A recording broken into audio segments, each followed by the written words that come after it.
Hey everybody, how's it going?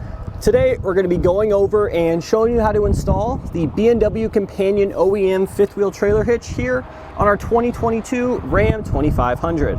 So chances are, if you're familiar with in-bed towing or you've towed a gooseneck or a fifth wheel trailer before, you've probably heard of B&W as a brand. They are a great company. They make quality, well-made stuff right here in the USA. So there's a lot of great fifth wheel hitch options on the market, but I truly believe the Companion is the best. And a lot of this comes down to their jaw design. So not only do they use a dual jaw design, it's also 1 inch thick. Each of these jaws are 1 inch thick. And what this does is it forms a 360-degree contact point with the kingpin. Therefore, it has a very tight grip on the kingpin. And having that tight grip on the kingpin is going to do a great job of cutting down all those chucking and jarring issues that you would have with some other fifth wheel hitches, such as these single slide bar jaws. These dual jaws here really grip onto that tightly and just overall produce a nice and smooth ride. So something else that really sets this fifth wheel hitch apart from some of the other options comes down to their cam action release handle. So pretty much every single handle on the market is going to do a basic job of just releasing the jaws there, allowing you to uncouple your trailer. But what the cam action inside this hitch head does is it makes this much easier, especially if you're on uneven terrain. If you've ever tried to unhook your trailer, some fifth wheel hitches, if you're not perfectly level, it's pretty much impossible to release the jaws here. But not with the B&W Companion here. That cam action assistance is really going to make it much easier when you need to unhook your trailer and you're not on a completely level surface, because let's face it, most campgrounds aren't going to be completely level. So having the ability to unhook when we're not completely level is really going to save us some headache. These are very durable fifth wheel hitches. Pretty much all of B&W products are extremely overbuilt, even for what they're rated for. This particular one here is rated at 20,000 pounds. Now, in order to achieve that weight capacity and durability, you have to make the steel on these things pretty thick. And what that does is, adversely, they're going to be kind of hard to get in and out of the truck bed. There's no denying that. This isn't a lightweight fifth wheel hitch option by any means. There are some out there that can claim that, but they're not going to be nearly as durable here as the Companion. But something B&W has done to sort of help with this is they actually allow you to remove the head from the base. That way, it makes it a little bit more manageable to get the hitch in and out of the truck bed. We have one pin on either side here of the head. You just simply pull those out, and then you can lift the hitch head up and off the vehicle, and then you can go back and get the base. Now, for the base, we got this in and out with two guys without too much issue. It is pretty heavy, but two grown men should be able to get this out by themselves. The hitch head here is a one-person job. So this is a short bed truck here, so for some of those tighter turns, we would need to go ahead and engage the slider here. And what that does is, that allows the kingpin to slide back towards the tailgate, giving us more cab clearance. Now, you're probably only going to be doing this when you're pulling into a gas station maybe, or maybe your campground has some real tight cornering. So it's not something you're going to need to do continuously, but it definitely is something that you may need to do in order to keep your cab nice and safe here. There is a fixed version of this hitch, but if you guys have a short bed truck, I really recommend going with the slider. I know it's heavier, but it's going to prevent some costly damage down the road. Here is actually the normal towing position, so you really don't want to tow down the highway with it slid back. You want to make sure it's locked closest to the cab here. So as with most fifth wheel hitches, we need the ability to adjust the hitch head height so we can get our trailer nice and level. Now, we can also make adjustments to the kingpin box on the trailer, but that always doesn't get us level.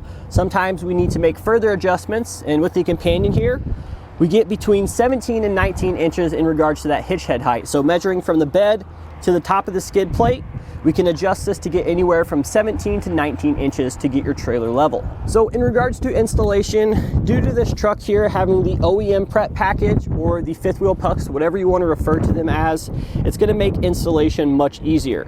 Now, keep in mind, this particular hitch here is only for those models that do have those pucks. So if you guys don't have those, you'll have to go with a different setup, but there is still an option to get a similar Companion.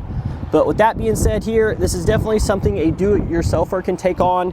You really don't need too many tools.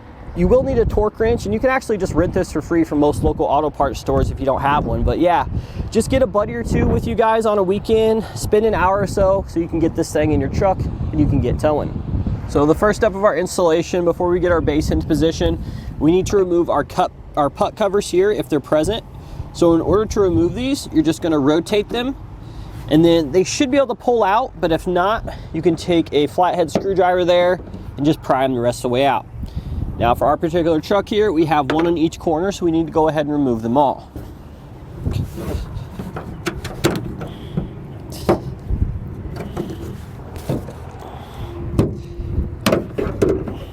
So we've got the base of the hitch on our truck bed here. We're just about ready to set it into position. You're probably going to need an extra set of hands for this, but before we do that, you want to make sure that you open the handles on each of our 4 sides. So just remove that pin and then rotate them outward like so.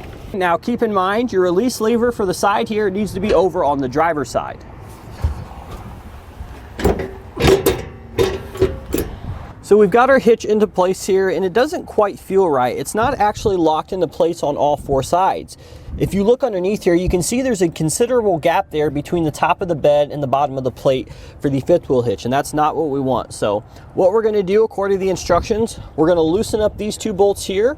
We may need to do this on either side. We're basically just gonna do this on each side until we can get that side to lock into place. So we're gonna take a 3/4 inch socket here and begin loosening these 2 bolts. And this should allow us to maneuver the hitch a little bit better to see if we can get it to drop into place.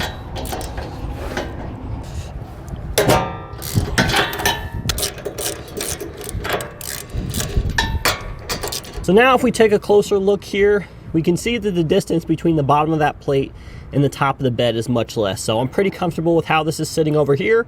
We're just going to repeat that same few steps there for each side that's not sitting flush.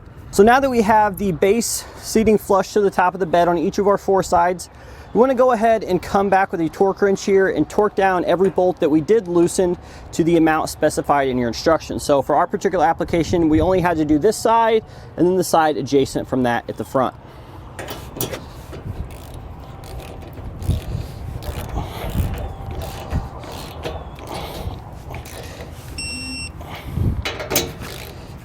So now that we have the base sitting flush with our bed here, we're gonna go ahead and try to close each of our 4 handles. Now, you may or may not be able to close these handles due to the tension that it has already. So sometimes you actually can't close them at all, which is the case here. Sometimes you can close them and there's too much slop in there. So for either of those cases, we need to go ahead and adjust the tension, or the friction rather, of our handle. So in order to do that, we're gonna take a pair of needle nose pliers and we're gonna remove this cotter pin here. So just simply bend the tabs that are already bent straight as best you can, and then pull it out the other side. So now once we've done this, we can either loosen or tighten that castle nut depending on if we need more or less tension. Since we can't close ours, we need to back that off so we have less tension, and we're gonna continue doing this until we can slide them over and lock them into place. So we were able to lock it now, but that's probably a little too loose, so I'm gonna go back, tighten it up a few more turns here so I can get the correct amount of tension.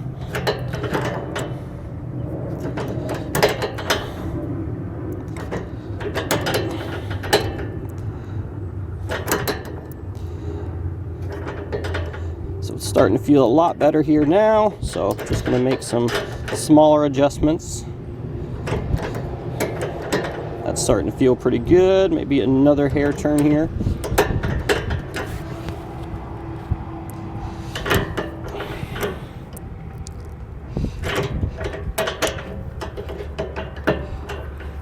So you do want to keep in mind that there's actually a hole drilled into your bolt here, and it needs to line up with one of the grooves in our castle nut in order for you to be able to reinsert the cotter pin. So just keep that in mind when you're making your adjustments. So right there is pretty good. I got a good amount of tension and friction on that handle, but not so much that you can't close it. So I'm pretty happy with that. So now all I'm gonna do is, I'm gonna take our cotter pin here. I'm gonna make sure it's aligned. That way I can just simply stick it back through the hole there. And then we'll rebend those tabs down so it doesn't come out. So we've got this side done. We need to repeat the same process for each of our other 3 sides.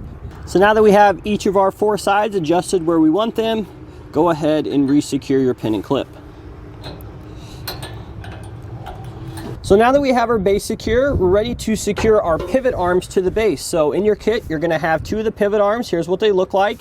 You're also gonna get some hardware that looks like this. So for each of your hex bolts here, you're gonna place on a split lock washer, so make sure you have one of those. We're gonna need 4 of these per side. So before we install these, you're gonna notice that there's several holes inside here that we're gonna be installing them into. And the reason for that is there's actually a couple different height adjustments here for this particular fifth wheel hitch. We also have a forward and back adjustment as well. So if we take this pivot arm, for example, we could see that due to the angle of these brackets, this is gonna position the kingpin further towards the tailgate. If we were to grab the other one, for example, it's gonna actually reverse it to where the kingpin is gonna be closer to the cab of the truck. So this is a short bed here, therefore I want the kingpin to be as close to the tailgate as possible. So I'm gonna make sure I grab the correct bracket to get that orientation. And then in regards to height, I would probably recommend measuring your setup before you torque these down. We don't have a particular trailer here per se, we're just setting this up for a customer, so I'm just gonna use the middle setting and they can go back and adjust it as they need. But for you guys at home, if you do have your trailer, it's a good idea to go ahead and measure so you're not doing things twice. But with that being said, I'm gonna go ahead and just install them into the middle holes here for this demonstration. As you can see, it's pretty simple. We just take our hex bolts here with these split lock washers on them and we begin threading them into the bosses that are welded inside the base of the hitch and then through our pivot arms.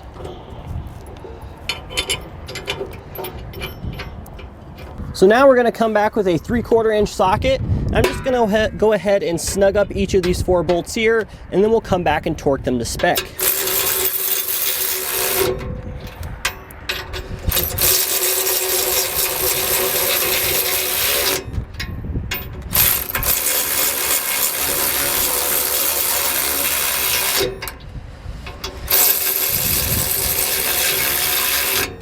So the torque spec for these bolts are found in your instructions manual, so just make sure you reference that.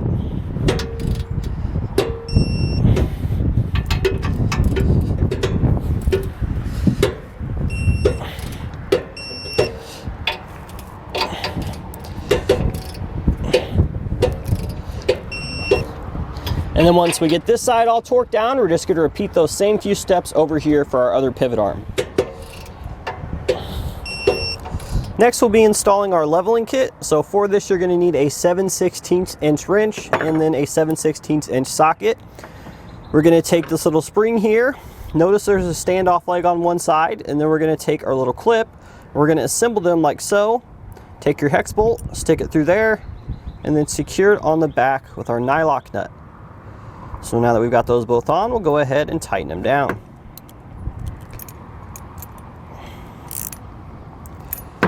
So once we get it tight, you want to sort of adjust it so it looks about like this. Now we can install our leveling kit onto the driver's side pivot arm at the edge closest to our cab. We will need a hammer for this. Now you want the distance between the bottom of your pivot arm bushing to the top of the spring to be about 3/4 of an inch.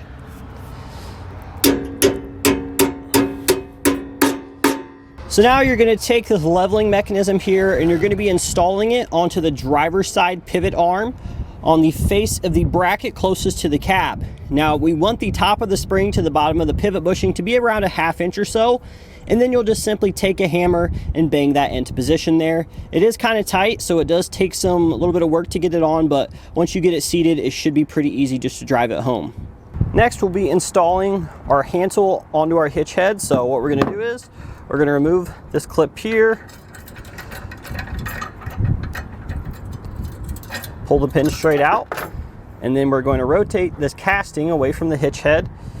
And then now we're going to simply take our handle. There's going to be a little groove here that we'll just slide that into, and we're going to secure it using these 2 holes here. So I'm going to place one of our Allen head cap screws on the top and then a flange nut on the bottom.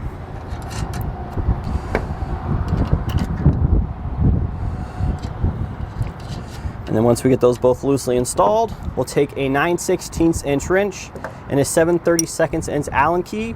We'll go ahead and tighten these down.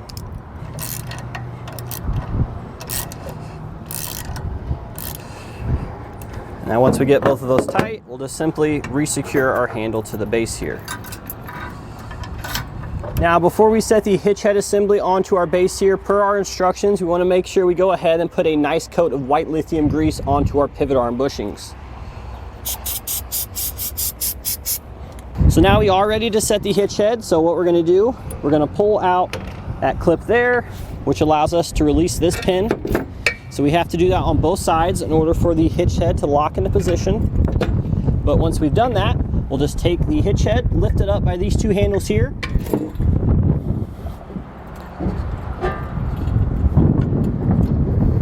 And it should just drop right into place.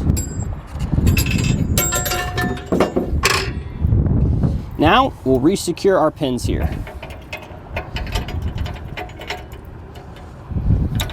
And now with our hitch head secure, that's going to do it today for our look and installation of the B&W OEM fifth wheel companion trailer hitch here on our 2022 Ram 2500.